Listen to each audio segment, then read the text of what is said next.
जम्मू कश्मीर के पहलगाम में एक बड़ा आतंकी हमला हुआ है जिसमें निर्दोष भारतीय पर्यटकों की जान गई है। बात करने के लिए हमारे साथ वसीम रिजवी उर्फ जितेंद्र नारायण सिंह सिंगर साहब मौजूद हैं। नमस्कार। किस तरह से देख रहे हैं जो पहलगाम में हुआ है?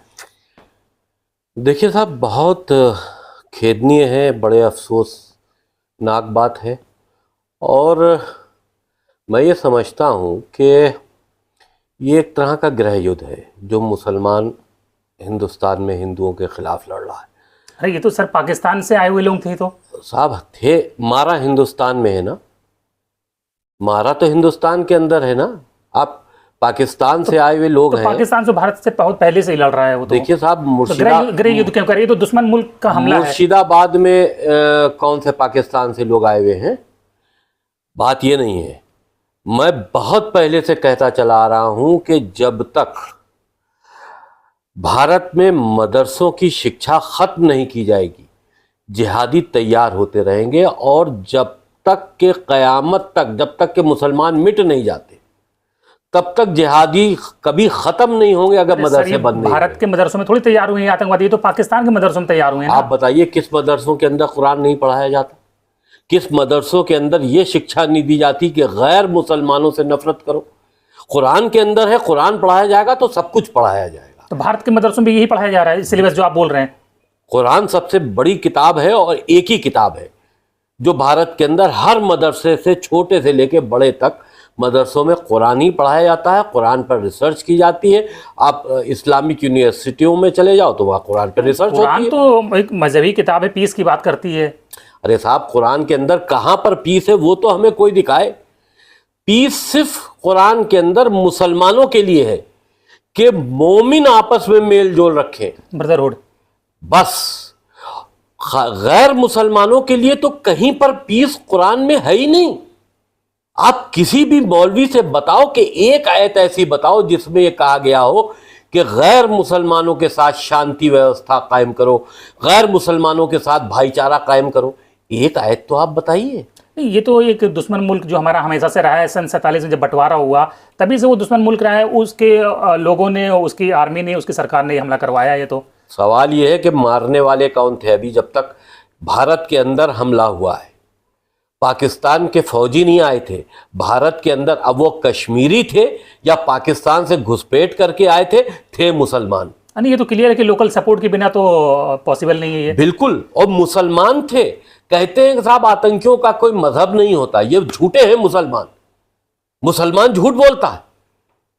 आप बताओ, किसी एक मुसलमान से कहो कि वो ओपनली किसी स्टेज से आकर ये बात कहे कि कुरान के अंदर गैर मुसलमानों के लिए जो नफरती बातें हैं उसको हम नहीं मानते। ये तो ठीक बात है ना, आतंक का कोई मजहब नहीं होता है ना। बिल्कुल मजहब होता है। कौन सा मजहब होता है? गोली मारने से पहले जब यह पूछा जाए कि तुम हिंदू हो तो मारने वाले का भी मजहब तय किया जाएगा। आतंक का मजहब कैसे होता है? ये तो मुसलमान अपने को बचाने के लिए कहता है कि साहब आतंक का कोई मजहब नहीं। मुसलमान भी तो मारा गया वहां, लोकल कश्मीरी। अरे धोखे से मर गया होगा। मरने वालों में संख्या किसकी सबसे ज्यादा है? हम आपके मीडिया के माध्यम से देख रहे हैं कि उसमें पूछ के मारा गया कि तुम हिंदू हो। यानी कि वो लोग मार सिर्फ हिंदुओं को रहे थे। नहीं, वो तो चाह ही रहे होंगे कि पाकिस्तान तो चाहता ही है, पाकिस्तान के लोग तो चाहते हैं कि भारत का में हिंदू मुस्लिम में एक देखिए अलगाव सेट किया जाए। जब तक के हिंदुस्तान से मदरसों की शिक्षा खत्म नहीं होती, आतंकवाद खत्म नहीं हो सकता। चाहे मुर्शिदाबाद हो, चाहे कश्मीर हो, चाहे पूरा पश्चिम बंगाल हो, चाहे साउथ के वो स्टेट हो जहां मुस्लिम बाहुल क्षेत्र है। मुसलमानों का एक सीधा फंडा है, कमजोर हो, संख्या में कम हो तो तक़िया करो, यानी कि हिंदुओं के साथ मेल जोल करके रहो। और जब तुम्हारा बल ज्यादा हो, तुम्हारी संख्या ज्यादा हो, तो हिंदुओं के साथ जिहाद करो। कश्मीर ऐसे ही कश्मीर नहीं बन गया था। आज वहां 370 हटा दी गई, हुकूमत ने सब कुछ अच्छा किया, वहां पर बहुत ज्यादा सख्ती की गई है, लेकिन कश्मीरियों की मानसिकता अभी भी बदली नहीं है। वो हिंदुओं से या हिंदुस्तान से आज तक वही नफरत कायम रखते हैं जो उनके नस्लों में चला आ रहा है।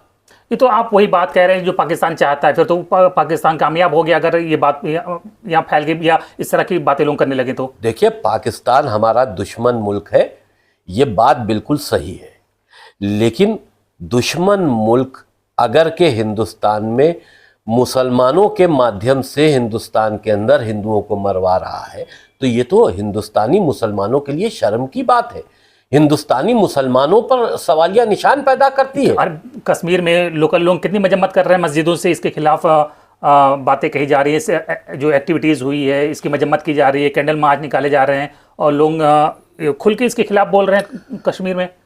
देखिए साहब, खुलकर बोलना, मैं इन बोलने के ऊपर बात नहीं रखता। आप बताओ कि पाकिस्तान के अंदर हिंदुओं ने किसी मुसलमान को मारा? अगर मुसलमान भारत के अंदर आकर, पाकिस्तानी ही हम कहें, भारत के अंदर आकर हिंदुओं को मार रहे हैं, तो क्या भारत हिंदुओं से मुसलमानों को नहीं मरवा सकता? वो तो आपस में इकट्ठे मरे जा रहे हैं, बलूचिस्तान में बम फोड़ देते हैं, बलूच वाले पाकिस्तानियों पे बम फोड़ देते हैं, उनका तो फितरत ही लड़ना मरना कटना है। देखिए, ये मानसिकता का फर्क होता है, हिंदुओं की मानसिकता ऐसी नहीं है, इसीलिए 1000 साल तक हिंदुस्तान के अंदर वो गुलाम रहे। तो आप जब धर्म परिवर्तन आपने नहीं किया तो आपकी भी मानसिकता ऐसी ही थी? अगर हमारी मानसिकता ऐसी होती तो हम धर्म परिवर्तन ही ना करते।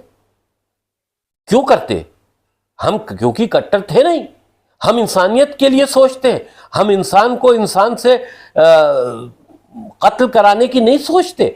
आप बताओ कि एक इंसान दूसरे इंसान को क्यों मार दे? ये कहता है, जैसे मुसलमानों की ये मानसिकता है कि साहब, तो कहाँ ले जाएं ये 20 करोड़ मुसलमान को? आप मतलब क्या अरब सागर में डाल दें आपके कहने के हिसाब से?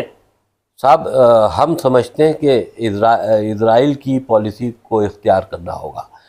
देखिए साहब, 20 करोड़ लोगों को तो आप देश से उठा के फेंक सकते नहीं है आपके हिसाब से, जिस तरह से आप बात कर रहे हैं। देखिए, 20 करोड़ को फेंक नहीं सकते, उनकी मानसिकता को सख्ती के साथ या सबकी सारी 20 करोड़ लोगों की मानसिकता गड़बड़ है। अरे भाई, अगर भारत के लिए खतरा है, वो 20 करोड़ हो या 40 करोड़ हो, सुधारना तो पड़ेगा ही ना। क्या आप इसी तरह से हिंदुओं को मरवाते रहोगे मुसलमानों से? अरे तो जैसे आप मॉडरेट थे, हो सकता है बहुत से लोग मॉडरेट होंगे, तो सामने आए, आकर बोले, कहे कि हम कुरान में लिखी हुई उन आयतों को नहीं मानते जिसमें हिंदुओं को कत्ल करने के फतवे दिए गए या हिंदुओं को कत्ल करने की बात अल्लाह की तरफ से कही गई है। सामने आना चाहिए। ये तो कोई बात नहीं होती भाई। ये आपको एक मौका मिल गया एक तरह से एक नैरेटिव सेट करने का। मैं बिल्कुल, देखिए, मैं इस मामले में राजनीति नहीं करता। मैं आज कश्मीर का यह वाकया हुआ है, मैं पिछले 15 सालों से मैं इसी चीज को कहता चला आ रहा हूं कि मदरसे बंद करो। आतंकवाद या जिहाद कभी हिंदुस्तान से खत्म हो ही नहीं सकता अगर मदरसे हिंदुस्तान में बंद नहीं हुए। आप मदरसों की बुनियाद कहां से मानते हैं? मदरसे तो हजारों सैकड़ों सालों से चले आ रहे हैं। तो यही तो आप लोगों की सोच है भाई। एक तो दीनी तालीम का एक जब हिंदुस्तान के अंदर इस्लामिक हुकूमतें पैदा हुई तब मदरसे पैदा हुए। इस्लाम ना हिंदुस्तान के अंदर आता ना ये मदरसे होते। वो तो दीनी तालीम का एक इदारा है, वो संस्था है, तो जहाँ मजहबी तालीम दी जाती है। मजहबी तालीम में प्रेम और सबके साथ मिलजुल कर रहना सिखाया जाता है, या कुरान की उन आयतों का उच्चारण करके उनके अल्लाह का संदेश को ये बताकर गैर मुसलमानों से नफरत का भाव सिखाया जाता है? अरे जैसे गुरुकुल वैसे मदरसे। गुरुकुल में तो कभी ऐसा नहीं सिखाया जाता कि मुसलमानों को काट दो। सर, मदरसों से देखिए कितने बड़े बड़े लोग पढ़े हैं, मुंशी प्रेमचंद मदरसे से पढ़े। देखिए साहब, वो बात दूसरी थी। हम हमेशा से कहते चले आए हैं कि पार्टीशन के बाद सन 80-75 के बाद से हिंदुस्तान में रहने वाले मुसलमानों की मानसिकता बदली है और अब वो पूरी तरह से हिंदुओं को मार काटने पर उतारू हैं। और जहाँ पर हम फिर आपसे ये कह रहे हैं, जहाँ पर हुकूमत सख्त है, जहाँ पर उनको मौका नहीं मिलता है, वो आप से बिल्कुल मेल जोल करके रहते हैं, लेकिन जहां उनको मौका मिलता है वो हिंदुओं की हत्या करने में पीछे नहीं हटते। ये कश्मीर का वाकया इसकी नज़ीर है, ये सबूत है। ये जो पहलगाम में हुआ है, तो इसके एवज में भारत को क्या करना चाहिए? ये पाकिस्तान ने हमला किया, ध्यान रखिएगा, ये भारत के मुसलमानों को इसमें मत घसीटिएगा आप। देखिए साहब, मुसलमान पूरी दुनिया का एक है। आप हिंदुस्तानी, पाकिस्तानी, अफगानी, ये सारी बातें आप हमसे मत कीजिए। हिंदुस्तान का मुसलमान हो, चाहे पाकिस्तान का मुसलमान हो, चाहे अफगानिस्तान का मुसलमान हो, अगर मुसलमान है तो गैर मुसलमानों के लिए उसके दिल में कोई जगह नहीं है। और हिंदुस्तान के अंदर गैर मुसलमान जो है वो हिंदू है। अरे पाकिस्तान के आतंकवादियों का हमला है सर, क्या इसमें आप जबरदस्ती भाई साहब, पाकिस्तान के आतंकवादियों का हमला है तो क्या इसमें कश्मीरी इन्वॉल्व नहीं थे? बगैर कश्मीर, जांच का विषय है। अरे भाई, आप जांच करते रहो, फिर गुलाम हो जाओगे। कब तक आप 1000 साल तक आपने गुलामी मुसलमानों की सही है? आप मरते रहोगे और यही कहते रहोगे साहब मुसलमान सब ऐसे नहीं होते। हम ये कहते हैं कि सारा मुसलमान यही मानसिकता रखता है, और जो नहीं रखता है वो अपना सबूत दे, ये हलफनामा देकर कि हम कुरान के अंदर नफरती आयतों को नहीं मानते। पब्लिक प्लेटफॉर्म पर आकर इस बात का ऐलान करें कि हम मुकम्मल कुरान को नहीं मानते। कुरान के अंदर जितनी भी आतंक से रिलेटेड, मतलब हिंदुस्तान में गैर मुसलमानों के खिलाफ जो बातें कही गई हैं उसको हम नहीं मानते। अब आपने धर्म परिवर्तन कर लिया तो आप कट्टर हिंदू बन के ऐसी बातें कर रहे हैं आप। जब हम मुसलमान थे तब भी हमने इस पर सवाल उठाया था। कुरान के ऊपर हमने सुप्रीम कोर्ट में जब मुकदमा दायर किया तब हम मुसलमान थे। हमारी बात नहीं सुनी की गई, इसलिए आज हम हिंदू हैं। अगर मेरी बात मान ली जाती तो हमें धर्म परिवर्तन करने की कोई ज़रूरत भी नहीं थी। हमने समझा कि ये मुसलमान जो हैं, ये जो शिक्षा ग्रहण कर रहे हैं ये नफरती है, कभी ना कभी हिंदुस्तान के लिए एक बहुत बड़ा खतरा बनेगी, और जहां जहां मौका पाएंगे वहां वहां हिंदुओं का कत्ल-ए-आम करेंगे। इसीलिए मैंने मदरसों पर सवाल उठाए और कुरान पर सवाल उठाए, और आज भी मेरा सवाल वही है। तो अभी ये पहलगाम में पाकिस्तान ने जो जुर्रत की है, क्या सबक सिखाया जाए पाकिस्तान को? भारत की हुकूमत कमजोर नहीं है। मोदी जी इससे पहले भी कई स्ट्राइक कर चुके हैं, और पाकिस्तान का इन्वॉल्वमेंट तो हमारी फौज अपने आप निपट लेगी, लेकिन हिंदुस्तान के अंदर रहने वाले कट्टरपंथी मुसलमानों को उससे निपटना ये बहुत बड़ा इशू है। मुर्शिदाबाद में क्या हो रहा है? पाकिस्तानी आतंकवादी नहीं है। वो तो कह रहे हैं कि जो सरकार है मुर्शिदाबाद में या बंगाल में जो सरकार है वो तो कह रही है कि इसमें बीजेपी के लोगों का इन्वॉल्वमेंट है।